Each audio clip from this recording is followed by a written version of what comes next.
We have been so fortunate that our shul grew and grew throughout the years. We finally realized that we needed additional rabbinical staff to properly service our members in terms of Torah study, pastoral duties, and leading our various minyanim. And we have been truly blessed to have engaged what are now 3 stellar rabbanim, who's under the guidance of Rabbi Muskin, has served as spectacular assistant rabbis of our shul. Please welcome the senior rabbi and manager of the spiritual care department of Cedar Sinai Medical Center, Rabbi Jason Weiner, the rabbi of the Young Israel of Fort Lee, New Jersey, Rabbi Zev Goldberg, and our current assistant rabbi, Rabbi Joshua Maslow. Please give them a warm welcome. As many of you know, the 3 of us are all very, very proud to call ourselves Rabbi Muskin's assistant rabbis.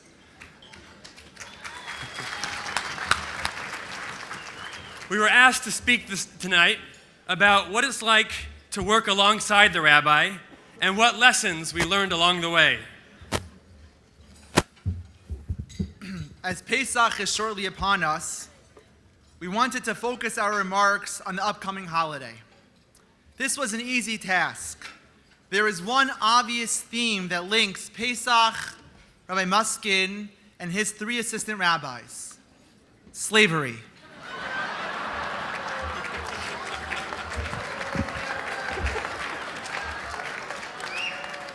In all seriousness, having listened to Rabbi Muskin deliver sermons, eulogies, and lectures, we know that no speech honoring Rabbi Muskin will be complete without 3 parts.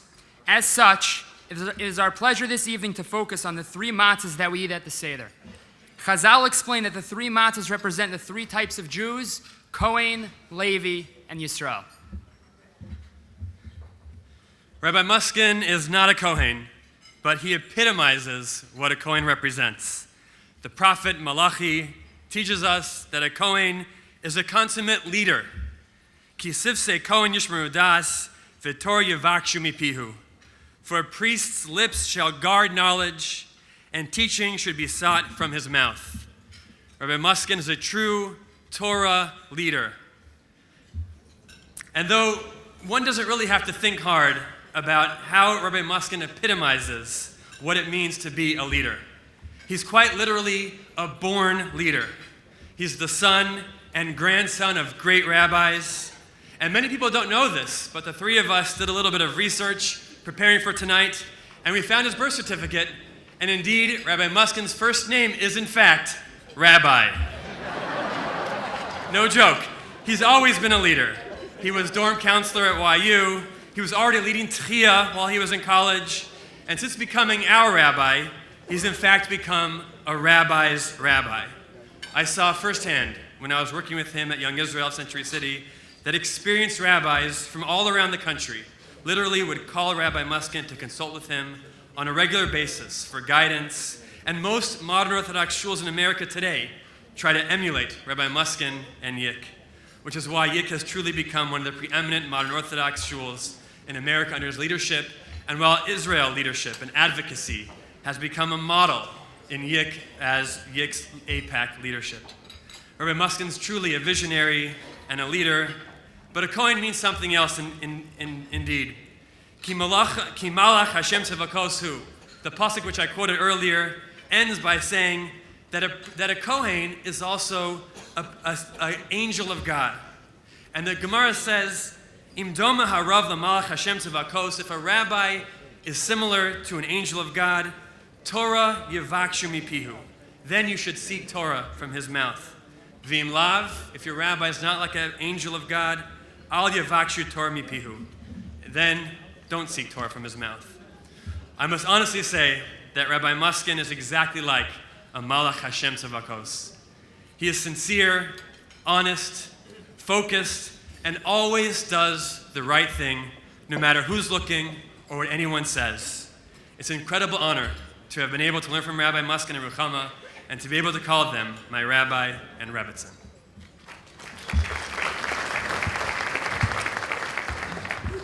The second matzah we use at the Seder represents the tribe of Levi. Although Rabbi Muskin is not an official member of this tribe, he certainly deserves honorary status, for he shares at least one outstanding characteristic trait that was modeled by Shevet Levi many millennia ago.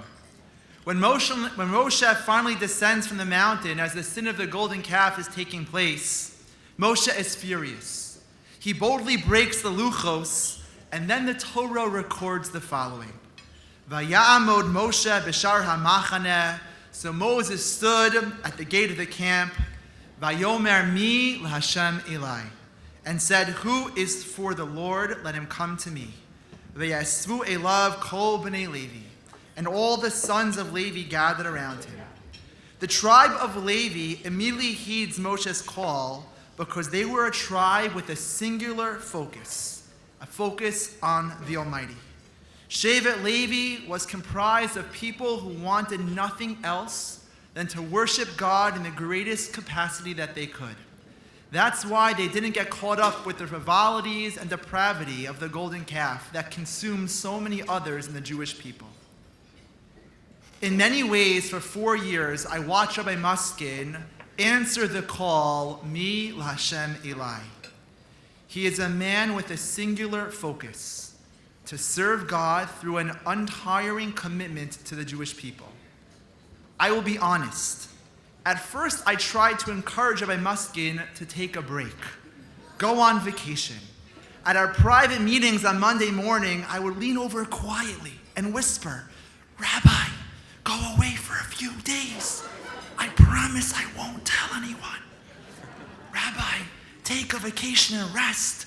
You can't continue at this pace without resting." At first, I thought Rabbi Muskin refused to leave me with the reins at the shul. He thought that I would secretly merge YICC with Beth Jacob and he would come back with no job.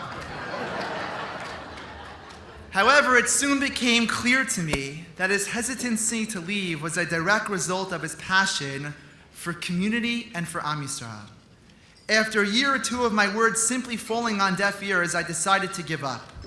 The nudging would end, no more suggestions of breaks or lengthy vacations. It came as no surprise to me to learn that Rabbi Muskin actually tried out for the job on his honeymoon. From the very beginning, Rabbi Muskin just didn't know how to stop working on behalf of Am Yisrael. Rabbi Muskin wakes up every morning, hearkening Moshe's call, Mi l'Hashem Eli, and falls asleep at his desk at 1:30 a.m. with those words still ringing in his ears.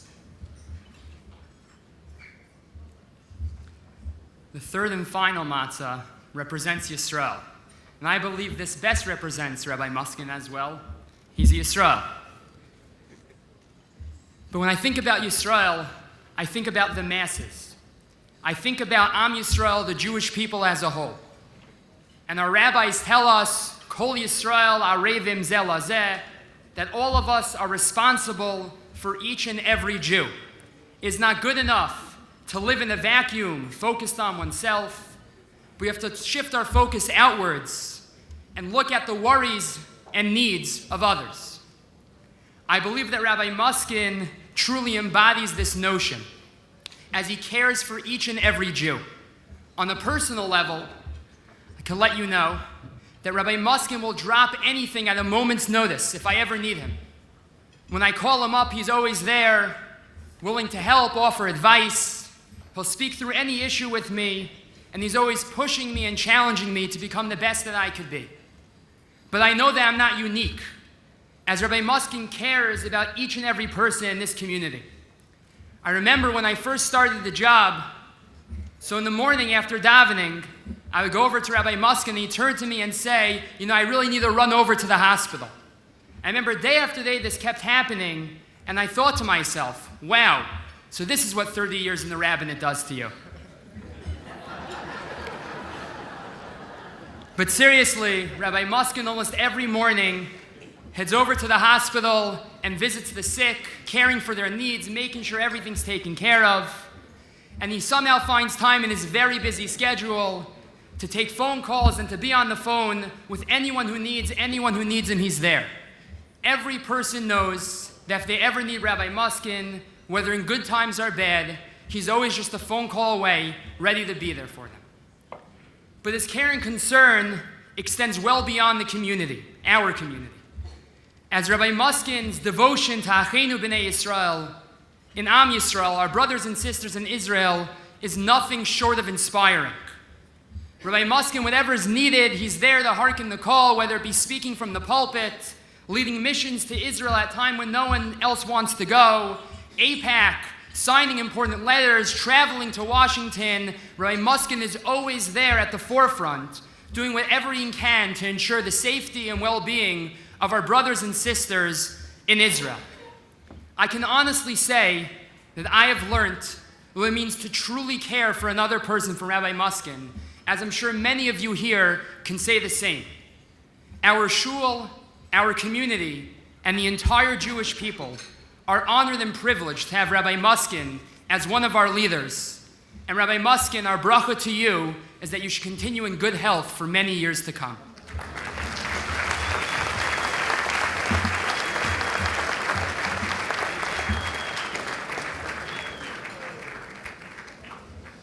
We have had the best assistant rabbis. Let's hear it for the rabbis.